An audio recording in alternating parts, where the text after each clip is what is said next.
Bapak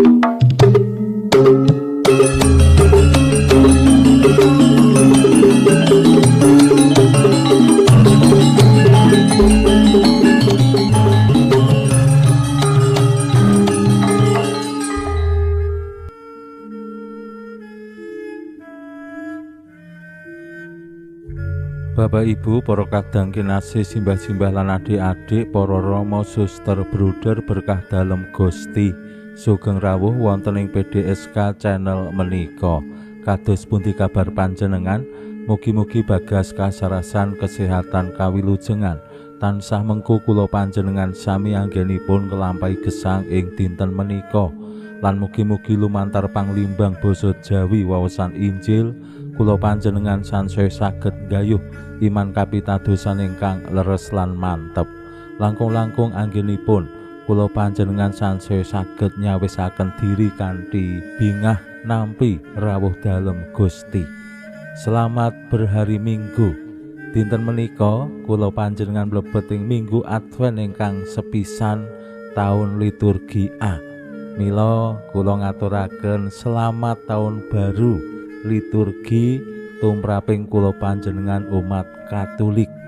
Awake dhewe miwiti malih warsa enggal taun A kanthi mlebet ing mangsa Advent. Mangsa kula panjenengan cecawis diri nampi rawuh dalem Gusti kanthi pantes lan siyaga.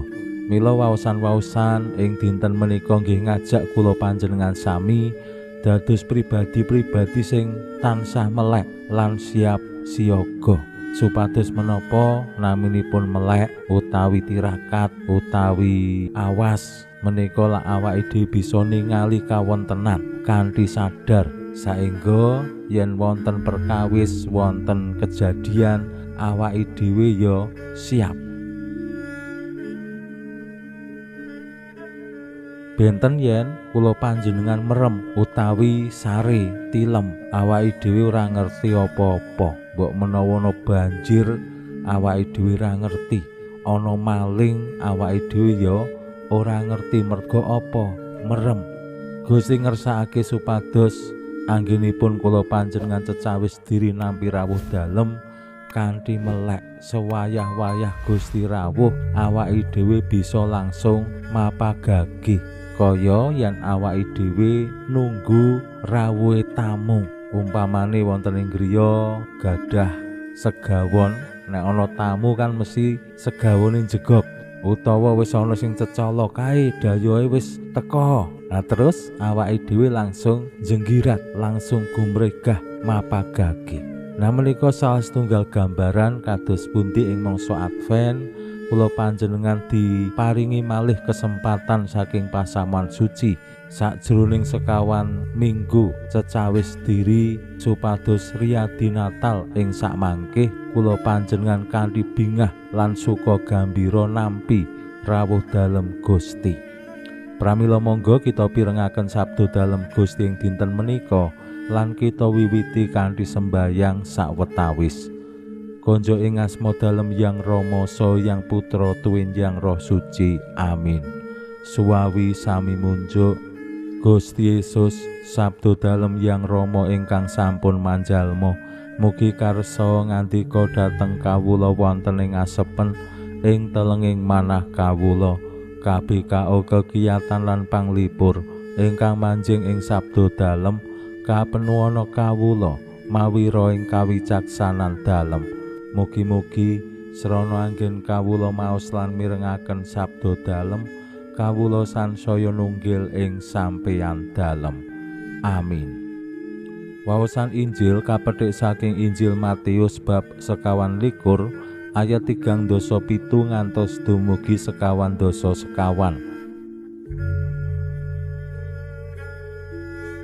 Nalika samono Gusti Yesus ngandika marang para murid dalem mangkene, rawuhe putraning manungsa iku kaya ing jamane Bapa Nuh. Ing jaman sadurunge banjir bandhang mau, wong-wong padha nguja mangan ngombe, omah-omah lan diomah-omahake, nganti Bapa Nuh munggah ing praune. Babar pisan ora ana sing nyono, ngerti-ngerti banjir teka lan kabeh larut sirna. Mangkono uga rawuhe putraning manungsa. Wong loro sing ana ing sawah, siji digawa, sijine keri.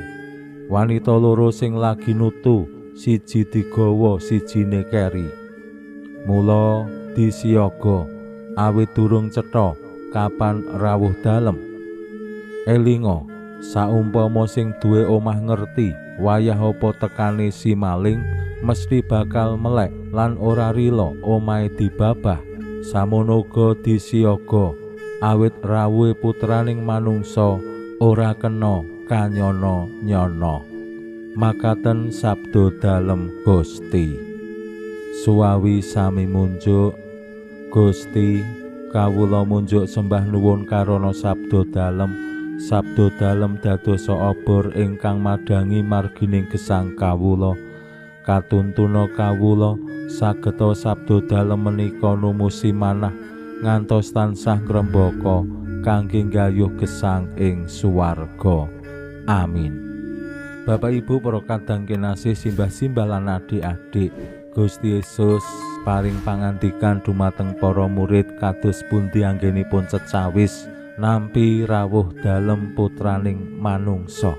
Ingkang sepisan rawuhipun boten cetha kapan, lan anggenipun rawuh menika ora bisa kanyana-nyana, ora bisa diramalake, ora bisa direncanakake utawa diagenda, dijadwal, ora iso. Benten kalian kunjungan umat nggih, Rama berkunjung wonten ing keluarga-keluarga menika sok-sok utawi asring ana jadwale, jam pira, wayah apa, wong pira bisa cetha. Ning rawuhe putraning manungsa ora cetha lan ora bisa kanyana-nyana. Mila Gusti ngajak para murid dalem supados tansah eling, waspada lan disiyaga. Nah menika sikap sing aman saengga kapan wae rawuhe putraning manungsa para murid tansah siap mapagage. Mugi-mugi mlebet ing mangsa Advent menika kula panjenengan sami estu kanthi komitmen, kanthi tumemen, kanthi sawetahing diri, sesarengan keluarga, sesarengan umat lingkungan lan pasaman suci sawegung, monggo gumregah cecawis diri kanthi mlebet ing dinamika kegiatan-kegiatan Advent ingkang dipun paringaken pasamuan kangge cecawis sesarengan. Lan sae ugi menawi Bapak Ibu para kadang kinasih simbah-simbah nggih cecawis diri minimal wonten ing brayat menika nggih mujudake suasana Advent sesarengan. Awit menapa tema Natal tahun menika kula kinten sae sanget. Allah hadir untuk menyelamatkan keluarga. Kula panjenengan jejering keluarga kadangkala rumaos tantangan gesang bebrayatan zaman menika luar biasa. Komunikasi, relasi suami istri wonten ing brayat ya luar biasa tantangane. Katresnane suami istri yen dirasa-rasakake tantangane ya luar biasa. Allah milih brayat dados srana, dados papan anggenipun rawuh kanthi miyos wonten ing brayat suci Yusuf lan Maria. Mila ingkang sepisan kados pundi brayat-brayat estu ngaturake panuwun awit Allah pitados wonten ing brayat kersa rawuh dados bayi, dados lare alit sing digulawentah dening brayat. Lan menika temtu dados pitedah tumraping brayat-brayat. Kawilujengan rawuh lan diwiwiti ana ing brayat. Tanpa wonten brayatipun Yusuf lan Maria, langkung-langkung Yusuf ingkang purun nampi kersaning Allah, ugi Maria ingkang purun nampi kersaning Allah sing jane yen dirasak-rasake dhewe, Yusuf yen ditakoni sacara jujur ya wegah. Maria sematen ugi ning merga menika kersaning Allah lumantar malaikat, Yusuf dados pribadi ingkang pitados ing Allah Maria ugi sami lajeng nampi kanthi sawetahing diri menapa ingkang dados kersaning Allah kaleksanan kasembadan wonten ing brayatipun Yusuf Maria. Nah menika sikap dasar kapitadosan ingkang nuwuhake kawilujengan.